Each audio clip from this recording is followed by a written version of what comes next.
Hey, how's it going? My name's Shawn. I'm from Texas, so I'll be like, Yehi Hamleh, Hamleh, Mashiach. So we're going to start with the basic question is why racism is real.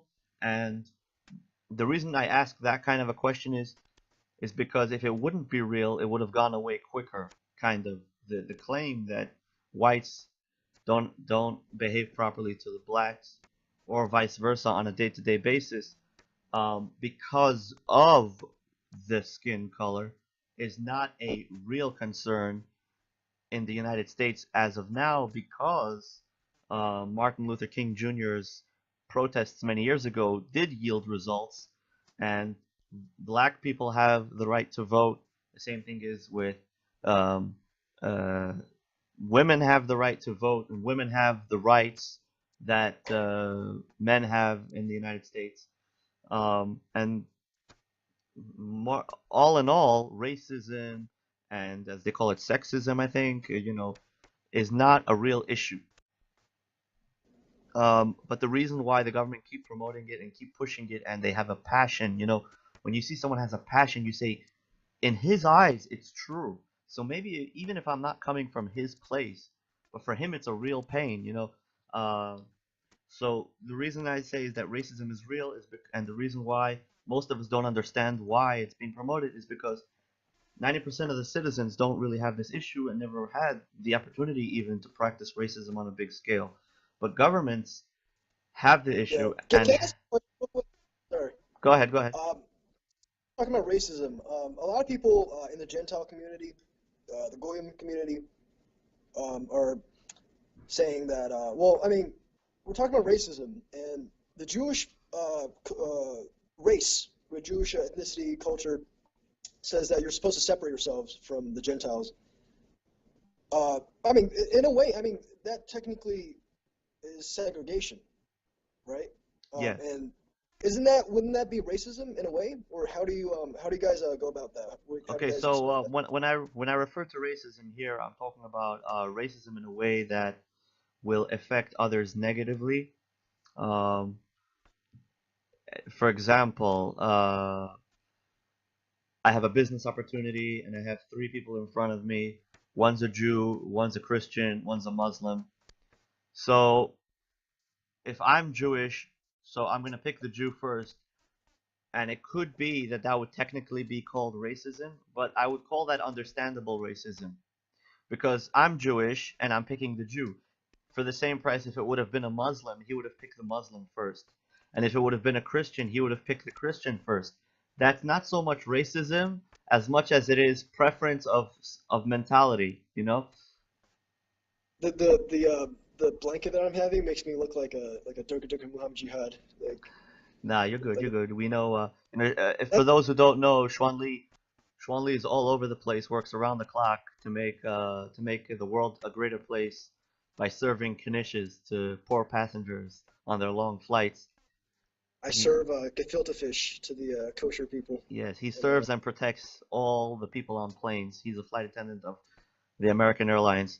But if there's a different airline that wants to offer him a higher wage, of course he's open for discussions. And American Airlines, you better pick up his wages before other people give him better offers. Okay. So racism is real technically, but like just take another example.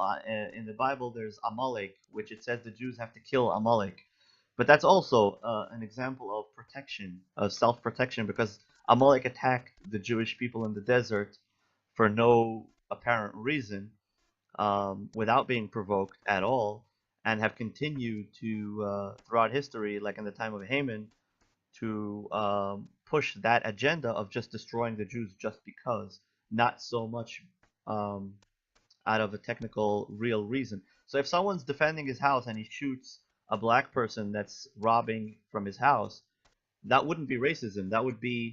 Um, that would be protecting your property, And if it would be a black guy that shot a white guy that's trying to rob his house, again, that wouldn't be racism. That would be protecting your property. So not always because a crime is black on white or white on black is it because of racism. Comprende?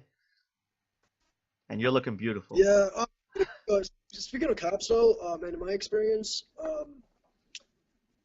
and I just talked about this with a coworker yesterday who did experience racism or prejudice and things like that. A lot of the racism uh, comes from the people who actually make the 911 in the United States, the who makes the calls. For example, there's a story of a black guy. He works for DirecTV.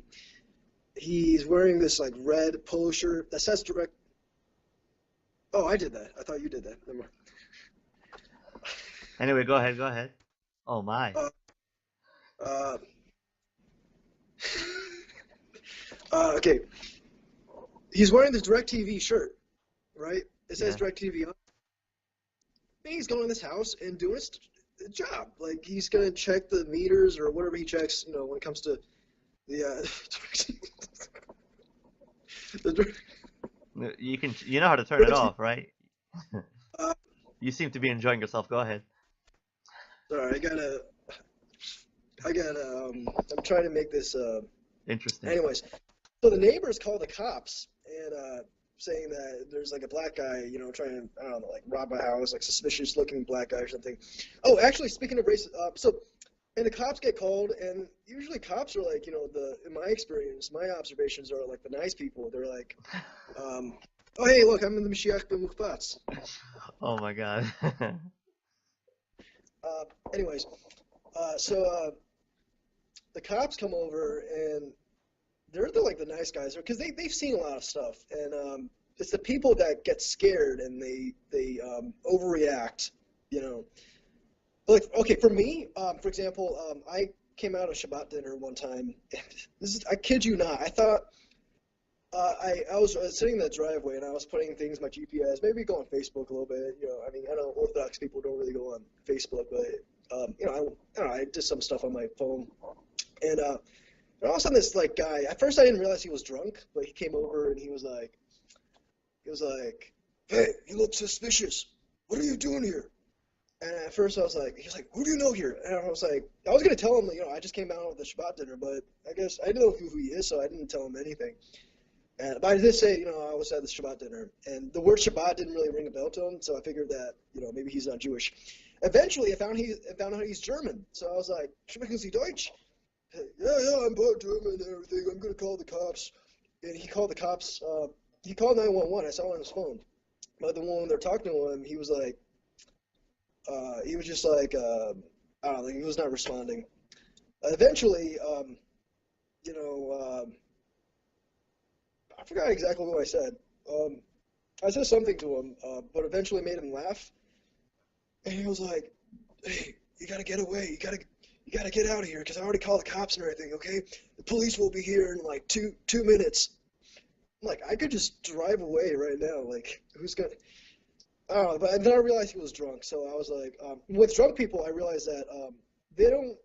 A lot of them don't really listen to the words you're saying. They just listen to your, I don't know, like, whatever, like body language and stuff like that. So I just laughed and I took a breath and I was like, I forgot what I said, but I was like, "Yeah, I might even spoke German or something." And he was like, he started laughing and then he shook hands like, hey, they'll be here in like 2 minutes. Get out of here. And so eventually I was like, okay. Oh, racism, the definition of racism is to judge someone only by the color of their skin. Only. Hollywood's into that because when they need to pick an actor, if they want to get history right,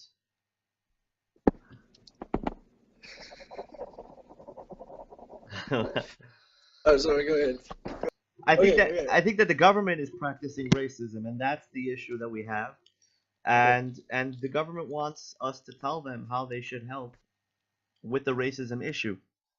And I think that the way they could help is by rewarding veterans Yeah, that went to war.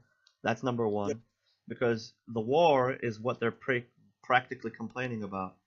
So, right. because they ruined a lot of people's lives in wars. So first of all, they have to help the vets. Second of all, they have to help the Jewish people.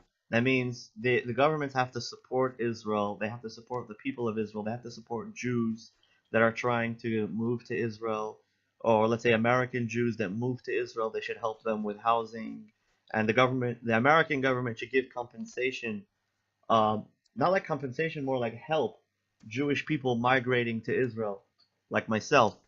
Like if there's a Jewish person that wants to go to Israel, he shouldn't be looked at like, oh, instead of being a successful member of American society, you're going to Israel. It should be understood that, listen, the Jewish people have just been gassed, they've just been killed in every which way, and not just in the Holocaust, but throughout history. So now that they're going to Israel, they're just kind of settling down. They're trying to look for a small corner where they could be what they want to be without being prosecuted. So the American government should be involved in making sure that the Jews that go to Israel should have justice, ethics, morals, and support from the American government and from all the governments that were involved in World War II.